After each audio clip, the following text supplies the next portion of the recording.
Salut tout le monde, on se retrouve aujourd'hui pour une nouvelle vidéo Warcry. On va analyser ensemble les combattants Bladeborn de la triple Discord, donc ces guerriers d'élite qui nous viennent directement de Warhammer Underworld. Là on est sur du démon de Slaanesh, donc pour ceux qui ne le savent pas, vous pouvez jouer tous vos combattants Underworld dans Warcry avec des petites conditions particulières. En gros, il suffit d'ajouter le chef et vous allez pouvoir ajouter toute la team avec 100 pénalités supplémentaires. À l'exception de cette bande que vous voyez là, vous allez voir que là, on a un petit garde-fou. Donc, on attaque directement l'analyse avec Vexmore qui vaut 150 points. Donc, Vexmore, c'est le leader. Il a portée 2, un seul dé d'attaque, mais force 10, les gars. C'est absolument ouf. Force 10, donc il va tout le temps toucher sur du 3+, et il fait 5 à 10 dommages. C'est un monstre. C'est clairement un monstre. Ensuite, il a 3 petits keywords. Donc, la rune marque leader, bien évidemment. Et vous allez voir qu'il a la petite rune marque de brut. On va voir ce que ça fait plus tard. Ça lui débloque un quadruple. Ensuite, par contre, il bouge que de 3. Il a 6 en endu. Donc, le mec, il tape ultra fort et il tank ultra bien. Et il a 25 points de vie. Donc, ce qui est loin d'être déconnant. Tout ça pour 150 points. C'est ultra bien pricé. Tout simplement pourquoi? Parce qu'on va directement on va lui prendre une bénédiction. On va lui mettre plus une attaque. Il va passer à 2 attaques force 10, 5, 10. Et quand on va attaquer, on va lui claquer un petit assaut pour pouvoir faire 3 dés d'attaque force 10, 5, 10. Bon, le gars, vous avez compris, qui l'atomise n'importe quoi en face. C'est ultra puissant. Surtout si vous avez un petit peu de chance et vous faites quelques critiques, ça balaye. Ça balaye, c'est très fort. Ensuite, on continue avec Vashtish, la vipère. Alors pour moi, c'est la moins forte de cette bande-là. Mais vous allez voir qu'on va quand même vouloir la jouer. Donc elle a une attaque de portée 2, 3D, force 3, 2, 4. Donc c'est pas fifou, hein, c'est du Slaanesh. Ensuite, elle a un genre de sort. Portée 3, 7, 2D d'attaque, force 3, 3, 6. Donc ça, c'est un classique. Ensuite, elle va avoir une petite aptitude, la vipère cinglante qu'on va voir après. Et elle aussi, elle a le keyword leader. Et vous allez voir que le dernier aussi a le keyword leader, ce qui veut dire qu'en fait, si vous voulez jouer la bande entière, ensemble, en allié, c'est pas possible. C'est pas possible parce que vous allez payer le coup en leader à chaque fois. Donc, sachant qu'on peut prendre que 2 alliés supplémentaires en plus de son leader de base, et ben cette bande, vous pouvez la jouer telle quelle qu'en démon de Slaanesh. Voilà, c'était le petit garde-fou parce que je vous avoue que moi, je la trouve plutôt sexy cette bande. En plus, elle est déjà peinte.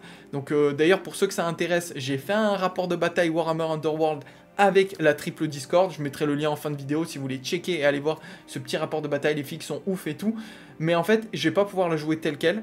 Je vais être obligé de jouer démon de Slaanesh et j'en ai pas. Donc je serai obligé de virer un de ces 3 combattants si je veux les jouer en allié, et du coup ça va être Vashtish la vipère parce que c'est celle qui pour moi est le moins intéressante, vous allez comprendre après avec les aptitudes. Et ensuite on termine avec Lashvir, la bénédiction coupante, 135 points, elle bouge de 6, c'est vrai que j'ai pas fait les stats des mouvements de Vashtish, mais Vashtish bouge de 4, elle a 3 en endu, elle a 16 points de vie, alors que là on a quelqu'un qui bouge à 6, 3 en endu pareil, et 16 points de vie, donc on a 2 de move de plus, ça fait quand même clairement la diff. On le paye plus cher, on n'a pas de tir, mais par contre on a une attaque qui fait 6 dés de portée 1, force 3, 2, 3. Et là en fait vous me dites, c'est pas fou. C'est pas fou, c'est vrai, mais elle a la petite rune marque, je crois que c'est Berserk, mais j'ai un doute, qui débloque la bénédiction coupante, et vous allez voir les gars que c'est ultra fort. Donc déjà, ils ont une réaction qui est insane. Une réaction, c'est du jamais vu sur Warcry. On va pouvoir faire une réaction sans perdre d'action. Et on peut faire cette réaction même si on n'a plus d'action à dépenser. C'est clairement ouf. Je vais vous la lire, vous allez comprendre. Un combattant peut faire cette réaction après qu'un autre combattant ami avec la marque runique de la triple Discord est tué. Le combattant qui fait cette réaction fait une action de mouvement bonus ou une action d'attaque bonus. C'est ultra fort. En fait, c'est la même réaction que les questors, sauf que là, on peut le faire qu'avec les combattants de la triple Discord. C'est pour ça qu'on va vouloir jouer les 3 ensemble. Et que si on les prend en allié dans une autre bande, on va pouvoir en jouer que 2. Donc c'est un peu moins intéressant. Du coup, la réaction, on la fera moins. Donc si on joue les 3, du moment où on perd un combattant, peu importe si c'est activé ou pas, on va pouvoir en utiliser un autre pour faire une action de mouvement bonus ou une action d'attaque bonus. Quand vous savez qu'il y en a un qui a force 10, qui fait 5-10, et que vous allez lui mettre la bénédiction parce que c'est obligatoire pour qu'il fasse au moins 2 dés d'attaque, et bien vous allez avoir 2 dés d'attaque, force 10, 5-10, cadeau comme ça. Cadeau. Donc pour moi, c'est ultra fort. Là où sur un Questor, eh ben, il y a eu des garde-fous dans le sens où le Questor, si vous le tuez à distance, il peut pas faire sa réaction. Le Questor, s'il a déjà joué, vous le tuez, il peut pas faire sa réaction. Là, vous le tuez au cac ou à distance, il fait sa réaction. Et en plus de ça, même s'il a joué, il fait sa réaction. Et s'il n'a pas joué, il fait quand même la réaction gratos. C'est incroyable. C'est incroyable. Pour moi, c'est la meilleure réaction que j'ai pu lire jusqu'à maintenant sur Warcry. Là, je vois pas plus fort que ça. C'est vraiment insane. Ensuite, on a un double. La vipère cinglante. Jusqu'à la fin du round de bataille, les combattants ennemis ne peuvent pas faire d'action de désengagement tant qu'ils sont à 1 pouce de ce combattant. À la fin du round de bataille, allouez autant de points de dégâts que la moitié de la valeur de cette aptitude à chaque combattant ennemi visible à 1 pouce de ce combattant. Alors pour moi, c'est pas fou. Hormis si vous jouez contre une bande ultra populeuse, mais déjà le nombre de combattants ennemis visibles à 1 pouce de ce combattant, c'est vraiment chaud. C'est vraiment chaud. Ça aurait été 3 pouces, j'aurais pas eu le même discours, mais là 1 pouce, en plus c'est la moitié de la valeur de cette aptitude, arrondi au supérieur. Bon, et vous allez mettre 3 dégâts, allez, 2 combattants. Franchement, c'est pas fou. Et vous empêchez les combattants de vous désengager, mais c'est pas fou non plus. Pourquoi? Parce que en fait on a range 2, on a envie de taper à 2 pouces, on n'a pas forcément envie de se mettre à 1 pouce, on n'est pas très tanky, on n'a que 16 points de vie en du 3, donc pour moi, malheureusement ce double je le trouve un petit peu nul. Ensuite, on a un triple qui est incroyable, la bénédiction coupante. Ce combattant fait une action d'attaque de mêlée bonus. Bonus les gars. Soustrayez 5 à la caractéristique d'endurance de la cible de cette action d'attaque jusqu'à un minimum de 1 pour cette action d'attaque. Donc en gros, tout simplement, vous allez toucher automatiquement sur du 3, sachant que lui balance 6 dés d'attaque, force 3, 2, 3. Lui, si j'avais un conseil, je lui mettrais pas plus une attaque parce que sur un compte ça peut faire mal, je lui mettrais plus 1 en dégâts critiques. Au lieu de faire 2-3, il ferait 2-4. Je pense que c'est le mieux, ça coûte pas très cher. Et là, on a un combattant qui envoie quand même pas mal du lourd grâce à ce triple. Alors vous allez me dire, oui, mais il y a des bandes comme les Splintered Fang qui permettent de faire ça, le poison, sur un double. C'est vrai. C'est vrai. Sur un double, on touchera toujours sur du 3+, c'est ultra fort. Un Splintered Fang qui est un petit peu sous-coté maintenant, mais en vrai qui était une très bonne bande en V1, et je pense qu'il est toujours une bande qui est loin d'être mauvaise. Là, on l'a sur un triple. Bon, c'est quand même grave stylé. C'est quand même grave stylé parce que derrière, on a quand même 6 dés d'attaque bonus. Voilà. Ensuite, on a un quad que j'aime pas, hein, comme ça vous le savez. Effort avilissant. Ajoutez 2 à la caractéristique d'attaque de la prochaine action d'attaque de mêlée que fait ce combattant à cette activation. C'est réservé pour Vexmore. Donc en gros, à votre prochaine activation, au lieu de lancer 1 dé, mais bon, vous allez lui mettre une bénédiction. Donc c'est au lieu de lancer 2 dés, vous allez lancer 4 dés.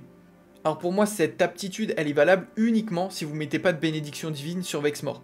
Voilà, pour quelconque raison, ou parce qu'ils l'ont interdit pendant un tournoi, ou peu importe. Mais si vous pouvez mettre une bénédiction divine, jamais de la vie vous jouez ce quadruple, parce que vaut mieux faire un saccage, Rampage, pour les Anglais, vous avancez de 3, et vous tapez gratuitement. Donc vous allez bénéficier de 2 actions d'attaque bonus. Et là, c'est ce que ça vous donne 2 actions d'attaque bonus. Et si vous êtes au corps à corps, mais vous faites même pas de quad. Du moins, si vous avez un triple, le transforme même pas en quad, vous faites un double, ça vous suffit largement. Vous utilisez votre dé joker pour faire un double supplémentaire, boum, vous faites assaut, finito pipo, vous passez à 3 dés d'attaque, 6 dés d'attaque, vous sortez n'importe quoi. Donc lui, c'est une machine à tuer. Ensuite, on a les aptitudes et les réactions classiques des démons de Slaanesh. Donc douleur partagée, ça c'est... la faction de Slaanesh, un combattant peut faire cette réaction après qu'il a été ciblé par une action d'attaque de mêlée, mais avant les jets de touche. Pour chaque jet de touche de cette action d'attaque qui est réussie, allouez 1 dégât au combattant attaquant. Pour chaque touche critique, allouez 2 dégâts au combattant à la place. Ensuite, en double générique, on a vif et agile. On va pouvoir ajouter 3 à la caractéristique de mouvement de ce combattant pour sa prochaine action de mouvement. Donc pas mal, sachant que Vexmore, il avance que de 3, bah là, vous allez bouger de 6, portée 2. Donc en gros, vous avez une menace de 8, ce qui est loin d'être déconnant. Pour un premier tour, je pense que c'est très très bien. Ensuite, en double, on a disruption discordante jusqu'à la fin du round de bataille. Soustrayez 1 à la caractéristique d'attaque jusqu'à un minimum de 1 des actions d'attaque des combattants ennemis tant qu'ils sont à 6 pouces de ce combattant. Donc ça, c'est Vashtish la vipère qui peut le faire. Ça peut être intéressant si vous jouez contre une bande super élitiste avec des mecs qui font ultra mal, genre un méga boss, un tyran, des mecs qui envoient vraiment du steak et qui font des dommages genre 4-8 ou 5-10. Leur enlever un dé d'attaque, c'est très fort. Et pour finir, on a le privilège d'écorchement jusqu'à la fin du round de bataille, ajouter 1 à la caractéristique de force des actions d'attaque de mêlée des combattants invisibles tant qu'ils sont à 6 pouces de ce combattant. Ça peut être intéressant dans le sens où, bon, il faut être leader bien évidemment pour le faire, celui d'avant aussi d'ailleurs. Ça va être intéressant parce que vos démons de Slaanesh vont pas taper très fort en termes de force, donc les passer à force 4 ou à force 5, et ben ça peut être intéressant. Ça vous permettrait de toucher plus facilement sur du 3 au lieu de toucher sur du 4 ou voire sur du 5. Donc c'est pas mal, c'est pas mal. Ensuite, c'est ami visible, ça veut dire que le combattant qui utilise cette aptitude ne pourra pas en bénéficier. Donc à voir avec qui on l'utilise. Voilà pour cette analyse. Moi, je trouve cette bande de la triple Discord vraiment ultra sexy là sur Warcry. Déjà, elle est sur Underworld. Je trouve le gameplay oufissime. Les filles sont ouf. Donc, si vous êtes tenté par le dieu des plaisirs, n'hésitez pas, foncez. Je vous le conseille fortement. Juste pour le gameplay et les figues, vous pouvez y aller quoi. Voilà pour cette analyse, j'espère que ça vous a plu les amis, comme d'habitude, si vous voulez soutenir la chaîne, si vous voulez soutenir aussi le travail fourni sur Warcry et faire grandir cette communauté, n'hésitez pas à mettre un petit pouce, un commentaire, de vous abonner, c'est très important, d'activer la petite cloche pour rester notifié de toutes les futures vidéos à sortir. On fait un petit peu de tout sur la chaîne, tout ce qui touche à l'univers de Warhammer, du lore, des rapports de bataille, des tutos peinture, etc., etc., des analyses comme aujourd'hui. Si vous voulez nous soutenir plus activement, n'hésitez pas à faire un tour sur le Tipeee, à faire un petit don. Je rappelle que tous les dons d'au moins 5 €, vous avez un petit ticket et vous participez à tous les jeux concours de la chaîne. Et il y en a un actuellement pour gagner la future boîte des Darkoth, la boîte Age of Sigmar que vous pouvez jouer aussi bien évidemment sur Warcry. Voilà. Et pour finir, les partenariats, bien évidemment, si vous voulez aussi me soutenir, vous pouvez acheter chez ARS Manufactoria et Rebel Forge, voilà, et ça permet comme ça de soutenir la chaîne un peu plus activement. Les autres réseaux sociaux, si vous voulez aussi me follow sur TikTok, Instagram, Facebook, Twitch, voilà, chaque plateforme, je fais un contenu un peu différent. J'ai fait le tour, merci infiniment encore à tous ceux qui me soutiennent, et je vous dis à plus pour de nouvelles aventures. Ciao tout le monde!